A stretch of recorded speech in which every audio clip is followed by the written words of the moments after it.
Welcome to United States History to 1877. Chapter 15, Reconstruction. In this lecture, you will learn the following information. 1. The struggle to answer questions of equality for freed blacks dominated the period of Reconstruction. 2. There were three Reconstruction plans: Lincoln's plan, Johnson's plan, and the plan by the Radical Republicans.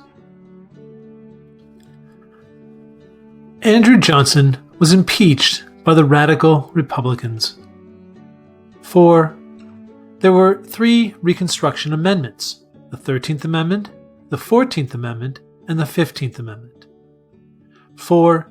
Southern whites took back control in something called redemption and set up racial laws for white supremacy. And lastly, 5. Reconstruction failed to preserve black equality. After the Civil War, much of the South lay in ruin. The work of starting again after fighting centered on two central problems. The answer to these problems lay in deciding what exactly citizenship and equality would be for the newly freed slaves. In the years after the Civil War, it was a moment of revolutionary possibility as well as violent backlash. Resistance continued, and Reconstruction eventually collapsed. In the South, limits on human freedom would continue for nearly a century after the Civil War was over. Reconstruction actually began even before the Civil War ended. The time period of the Reconstruction era is identified by historians as stretching from 1865 to 1877, but Abraham Lincoln began planning for Reconstruction even before, in 1863, sensing a Union victory was inevitable. Abraham Lincoln's plan for Reconstruction was to allow for Confederate states to return to the Union if 10% of the state population would swear an oath of loyalty to the United States. This is known as Lincoln's 10% Plan. In addition to the oath of loyalty to the United States, the Southern Confederate states also had to accept the newly passed 13th Amendment to the Constitution, which had formally ended the institution of slavery. But the 13th Amendment did allow for slavery to continue if someone had been convicted of a crime. When the assassin John Wilkes Booth shot Abraham Lincoln in April of 1865, Lincoln's plan for Reconstruction was replaced by his vice president and new successor, Andrew Johnson. Johnson was a states' rights, unapologetic racist from Tennessee and offered the Confederate States quick restoration into the Union. He pardoned all Southerners who fought in the war except for wealthy plantation owners. In the South, Mississippi and South Carolina immediately passed laws known as the Black Codes. The purpose was to regulate black behavior and impose social and economic control. While protecting some rights, these laws also denied other fundamental ones, such as serving on a jury, testifying in court, and severely punished homelessness. The purpose of the anti-vagrancy laws throughout the South was meant to restrict the travel of blacks, keeping them as a captive labor force. The violation of these black codes could see African Americans imprisoned and then leased out as labor, much like a slave. Republicans in Congress were outraged when President Andrew Johnson declared that the South had been restored. In response, they passed the Civil Rights Act of 1866 to prohibit any violation of fundamental rights. The Radical Republicans, as they were known at the time, put forward the 14th Amendment to the Constitution, giving equal protection under the laws to all Americans, specifically stating that any background in slavery or of a different race would not be allowable for discrimination.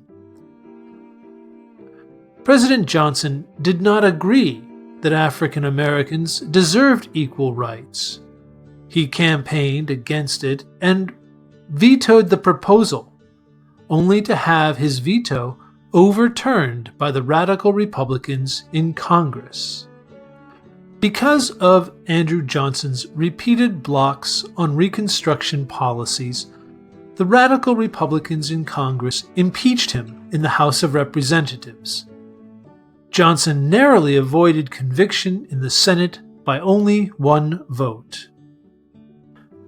The Radical Republicans enjoyed great success in addressing the problems left over from slavery through amendments to the Constitution itself.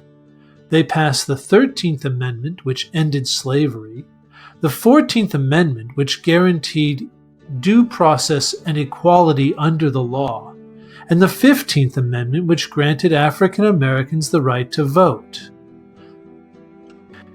In the election of 1868, former Civil War General Ulysses S. Grant won the presidency, campaigning on a platform and a slogan of "Let us have peace." Grant's victory came from strong support from African Americans who voted for the very first time. Indeed, it was a historic victory because it represented the full promise of what the United States meant when it said all men are created equal in its founding documents. While not completely true, it was an important step forward toward the dream of equality for all Americans. Indeed, because of Grant's victory and the participation of African American voters, African Americans served at every level of government during Reconstruction. But when Reconstruction ended, white Democrats throughout the South regained political control, and all but a few African American office holders were forced out of office.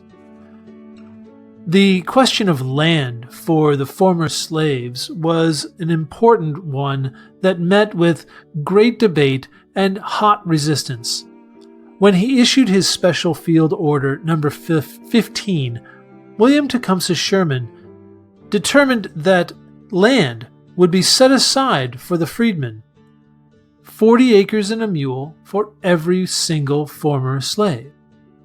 It is important to note that early on, the absence of any property for the freedmen was a problem that had been identified, limiting their ability to be equal in a society based upon property rights. One of the core missions of the Freedmen's Bureau had been to redistribute land to the freedmen, but in 1866, the land was returned to Confederates instead. Agents working for the Freedmen's Bureau even told the former slaves that promises of land would not be honored, and that they should go back to work for their former masters, but as wage labor this time. These agents, in order that crops would be harvested, sometimes forced the freedmen to sign contracts to work for their former masters. Radical Republicans failed to come up with the land in the Congress and favored instead economic stability rather than social justice when it came to the question of how to treat the former slaves. Black churches, which had been established by the Freedmen's Bureau, gained regional, state, and even national associations. They provided leadership and organization during Reconstruction. Black churches also provided space for debates over gender roles, cultural values, practices, norms, and political engagement, and conducted many weddings as well. Reconstruction involved more than just the meaning of emancipation for former slaves, however. Women activists, fresh from the abolitionist fight, sought to raise women's rights as the next crusade. After the war, the Supreme Court had recognized that women had citizenship, but stopped short of granting voting rights. Reconstruction attempted to create a biracial society in the South, but that dream was shattered after the war. Accustomed to violence as a part of enforcing slavery, white Southerners could not imagine a black free labor force. As before, violence would be used by whites after the war to return to the old ways of white supremacy. The social order of the South had always rested on an enslaved class of people with an economy that required unfree labor. After the war, with the foundation of Southern society shaken, Southern whites used black codes and racial terrorism to reassert control of former slaves. They often justified their actions by claiming that the government was helping freed blacks unfairly. While African Americans had gained citizenship and could sit on juries, white Southerners were almost never prosecuted for violence against black victims. Groups such as the Ku Klux Klan murdered or terrorized African Americans if they became economically independent or tried to even purchase land. The Klan was just one of many white terror groups across the South. Because of the widespread terrorism, the federal government passed the Enforcement Acts in 1870, making it a crime to deprive African Americans of their rights, while allowing the Army to enforce the law. By 1876, Southern Democrats reestablished Home Rule, claiming to have redeemed the South. Because the national attention had moved on, African Americans remained trapped in a world of white supremacy that restricted their economic, social, and political rights. The Civil War destroyed and then transformed the American economy. On the eve of the war, the American South enjoyed an economy stronger than most in the world. To their masters, the slaves represented the most valuable asset, worth roughly $3 billion. The Civil War interrupted commercial life by destroying lives and property. Emancipation was the most significant economic, social, and political outcome of the war. Former slaves were then reduced to sharecroppers, a form of slavery made possible through the Jim Crow laws of the South, where debt and violence kept black farmers working for their former masters. Reconstruction ended when Northerners abandoned the cause of the former slaves and Democrats recaptured Southern politics. The Panic of 1873 resulted in a national depression that devastated the economy. In 1876, Rutherford B. Hayes won the presidential election without ever mentioning the word Reconstruction. The nation was now concerned with other priorities.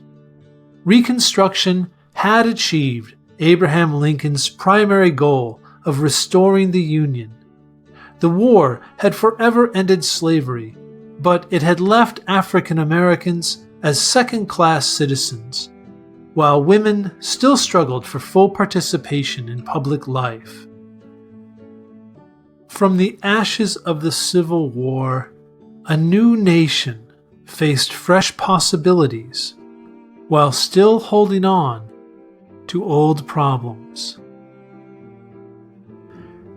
In this lecture, we learned how The struggle to answer questions of equality for freed blacks dominated the period of Reconstruction. Also, that there were 3 Reconstruction plans: Lincoln's plan, Johnson's plan, and the plan for the Radical Republicans. We also learned how Andrew Johnson was impeached by the Radical Republicans.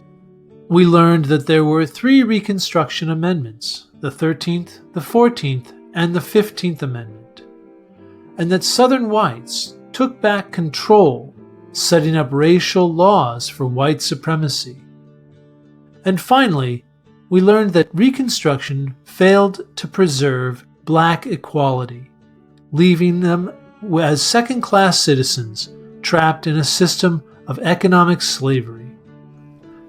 This has been United States History to 1877, Chapter 15, Reconstruction, created with work from the American YOP, an open-source U.S. history textbook published by Stanford University, edited by Joseph Locke and Ben Wright, with comments and narration by myself, Tyler Rust, for History Dojo.